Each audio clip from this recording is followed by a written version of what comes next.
মৰমৰ ছাত্ৰ-ছাত্ৰীসকল তোমালোক সকলোকে মোৰ অন্য এটা ভিডিঅ'লৈ স্বাগতম জনাইছোঁ। আজি আমি পঞ্চম শ্ৰেণীৰ ইংৰাজী পাঠ্যপুথিৰ lesson number 1 all things bright and beautiful শীৰ্ষক পাঠটিৰ প্ৰশ্নোত্তৰ সম্পৰ্কে আলোচনা কৰিম। ইয়াৰ আগৰ ভিডিঅ'ত আমি 17 নম্বৰ প্ৰশ্নলৈকে আলোচনা কৰিছিলোঁ। আমি আজি 18 নম্বৰ প্ৰশ্নৰ পৰা আলোচনা কৰিম। এতিয়া আমি 18 নম্বৰ প্ৰশ্নৰ পৰা আৰম্ভ কৰোঁ আহাচোন। 18 Look carefully at the pictures below. তলৰ ছবিকেইটা সাৱধানেৰে চাবলৈ কৈছে। Find out 6 differences in picture 2 and write them down.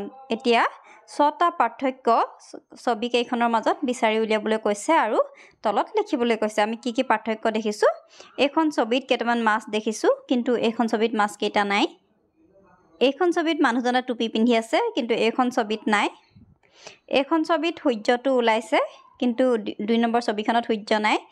1 number ছবিখনত ডাৱৰ দেখা পোৱা গৈছে, কিন্তু 2 নম্বৰ ছবিখনত ডাৱৰ দেখা পোৱা নাই। তাৰ পাছত 1 নম্বৰ ছবিখনত ইয়াতো ডাৱৰ অলপ দেখা পোৱা গৈছে, কিন্তু এখন ছবিত দেখা নাই পোৱা।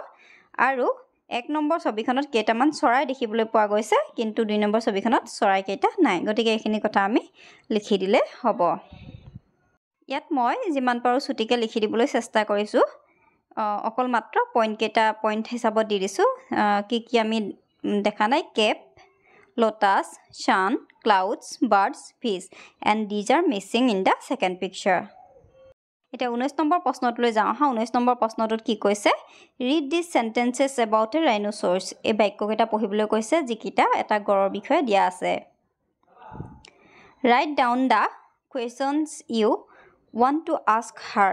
তোমালোকে যি প্ৰশ্ন সুধিব বিচাৰিছা সেইকেইটা ইয়াত লিখিবলৈ কৈছে।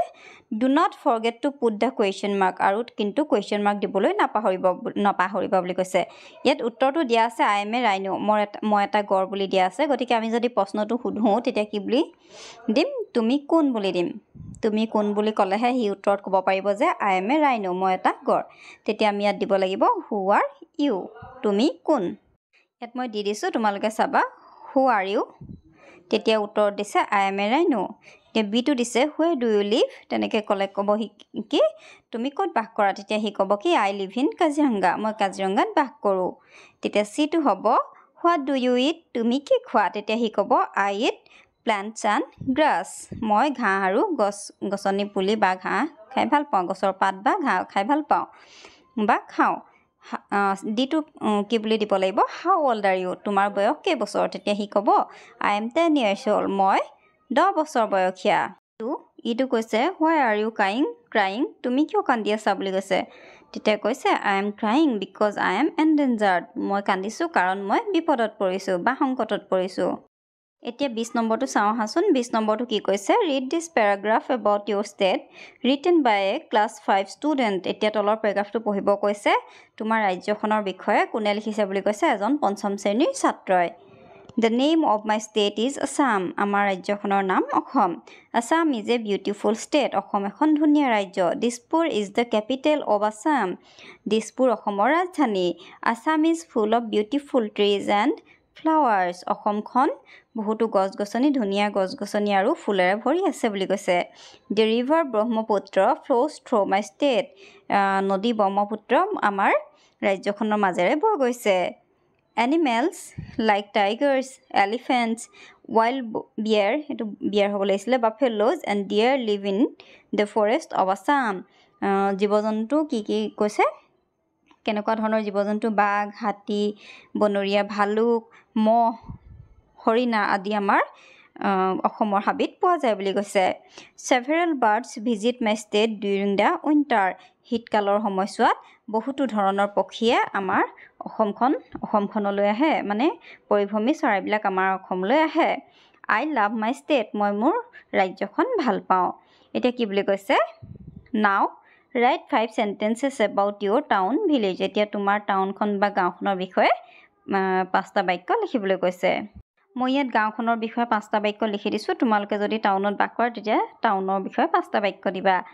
ইয়াত দিবা যে the name of my village is XYZ বুলি দিছোঁ তোমালোকে তোমালোকৰ গাঁওখনৰ নামটো দিবা বা টাউনত বাস কৰিলে টাউনৰ নামটো দিবা XYZৰ সলনি it is a beautiful village এইখন এখন ধুনীয়া গাঁও ইয়াত তোমালোকে টাউনো দিব পাৰা it is a small village এইখন এখন সৰু গাঁও the village is very neat and clean গাঁওখন বহুত চাফা বা পৰিষ্কাৰ বুলি কৈছে I love my village very মাছ মই মোৰ গাঁওখন খুব ভাল পাওঁ গতিকে তোমালোকে ইয়াত ভিলেজটো সলনি টাউন বহাই দিবা যিসকলে টাউনত বাস কৰা এতিয়া আমি 21 নম্বৰ প্ৰশ্নটোলৈ যাওঁ আহা 21 নম্বৰটো কি কৈছে ৰিড দ্য ষ্টৰী সাধুটো পঢ়িবলৈ কৈছে সাধুটোৰ নাম হৈছে তেনালী ৰমনৰ বিষয়ে সাধুটো দিছে Tenali Raman was a courtier in a king's court Tenali Raman কি আছিলে আমি তেনালী ৰামৰ সাধু আগতে পঢ়িছোঁ সেইটো তাৰে ইংৰাজীতে এইটো দিছে তেনালী ৰাম আছিলে এজন ৰজাৰ মানে পাৰিষদ One day the king got angry with Tenali Raman. এদিনাখন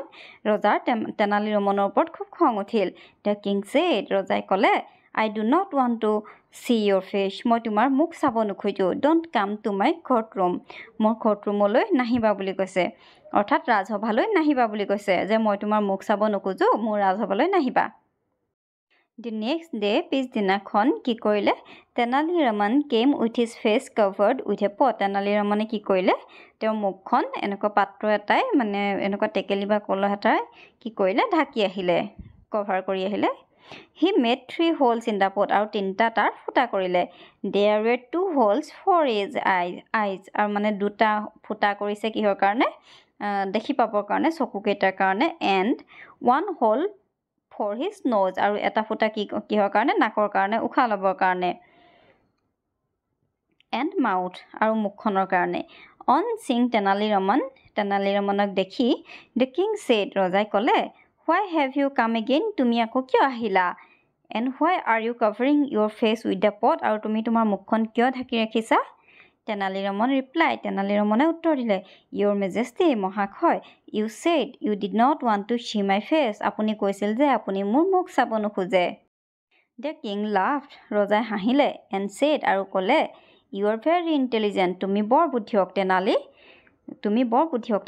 Tenali Raman smiled and said Tenali ৰমনে হাঁহিলে আৰু উত্তৰ দিলে thank you your majesty ধন্যবাদ মহাশয় আমি 22 নম্বৰ প্ৰশ্নটো চাওঁ আহা 22 নম্বৰটো কি বুলি কৈছে rearrange the following sentences to complete the story ইয়াত তলত যে বাক্যকেইটা দিয়া আছে সেই বাক্যকেইটা rearrange কৰিব কৈছে যাতে আমি সাধুটো সম্পূৰ্ণ কৰিব পাৰোঁ এতিয়া প্ৰথমতে কি দিয়া আছে a Tenali Raman came to the king's court with his face covered Tenali ৰমনে তাৰ মুখখন ঢাকি লৈ কভাৰ কৰি ৰাজসভালৈ আহিছিল b টো কৈছে the king asked Tenali Raman not to come his court ৰজাই তেনালী ৰমনক ৰাজসভালৈ আহিবলৈ মানা কৰিছিল c টো কৈছে the king was impressed by Tenali ৰমন's intelligence ৰজাজন Tenali ৰমনৰ বুদ্ধিমত্তাত মানে ইমপ্ৰেছ হৈছিল